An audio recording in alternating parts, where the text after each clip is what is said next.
Aura Kasih naik dokar ke Surabaya. Tweet lama Ridwan Kamil yang dinilai tak pantas kembali mencuat dan menyeret nama artis Aura Kasih di cuitan tersebut kembali diperbincangkan warganet di tengah derasnya sorotan terhadap jejak digital mantan Gubernur Jawa Barat itu, terutama setelah sejumlah unggahan lawasnya kembali viral di media sosial. Dalam cuitan yang beredar ulang, Ridwan Kamil disebut pernah melontarkan kalimat bernuansa vulgar kepada Aura Kasih melalui akun Twitter pribadinya.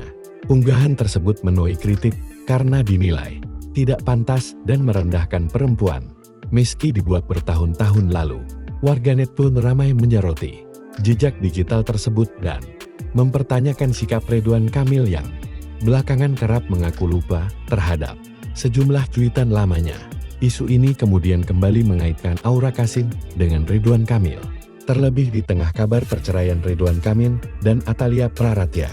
Nama Aura Kasih sebelumnya juga sempat disinggung dalam rumor kedekatan dengan Ridwan Kamil yang beredar di media sosial melalui unggahan akun gosip.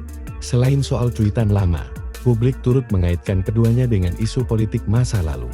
Aura Kasih diketahui pernah disebut mendapat rekomendasi untuk maju sebagai calon anggota legislatif dari Partai Golkar pada pemilu 2024 saat itu.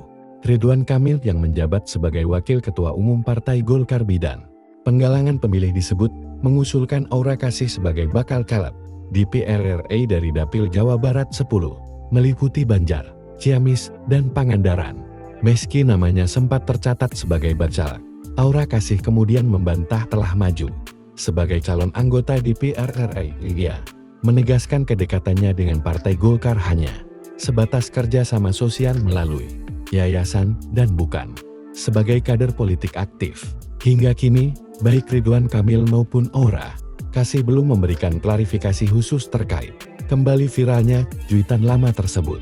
Publik pun masih menunggu penjelasan resmi di tengah ramainya sorotan terhadap jejak digital dan hubungan masa lalu keduanya.